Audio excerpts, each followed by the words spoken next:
In this video, I'm going to share with you the 5 key steps in order to help you to manage and use your time in the best way possible. Let's do this. The first step in order to maximize your time is to prioritize.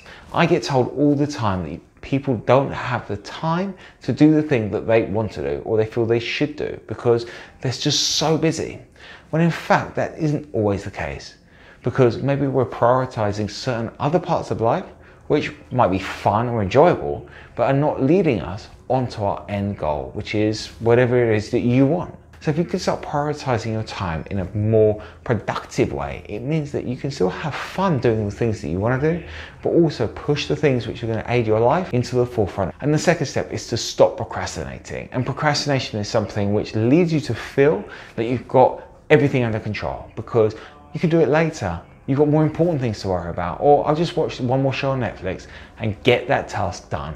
But in the end, what happens is that we never actually get around to doing that important thing because something else comes up, or we get tired, or we're just not as motivated as we once were. So all those procrastinated tasks go all the way over there and they're never actually done. And you can never go that one step further on to achieving whatever it is you want. So it's really important that you start noticing when you procrastinate, what you do instead, and what you're putting off, so that you can start owning your life. And the third way to maximize your time is active concentration, because we live through life and do the tasks we want to do, but sometimes our mind goes somewhere else. We're thinking about what we're going to do in our rest time, what we're going to eat for dinner, and what we should be concentrating on gets lost. We don't put as much time and effort into it, which means we're only sort of half doing it. Whereas if you can be actively focused on that task, it means that not only are you giving it your best shot, but also you'll probably finish it quicker because you're not thinking about other things that need to be doing or double screening or doing something else instead.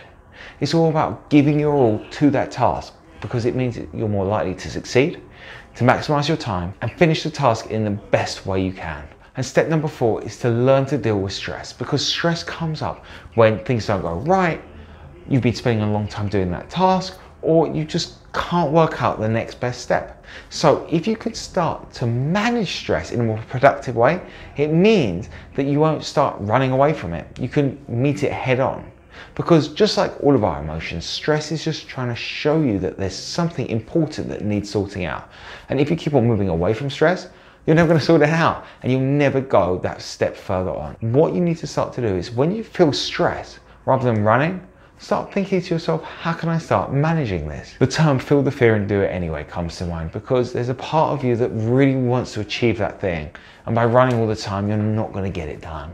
Start seeing stress as a pointer telling you that something's important and something needs sorting out, rather than something that you need to get away from as quick as possible. And the last thing I want to talk to you about today is probably the most important, which is trusting that you have what it takes to reach your task, because so many things can come up in life which make us feel bad, make us feel not worthy or not good enough to do it. Because prioritizing, not procrastinating, active concentration, and learning to deal with emotions which might be driving you away from continuing doing the task, but they all lead to you feeling that you're not good enough or you can't do it, which is why you use those escape mechanisms in order to stop doing that task.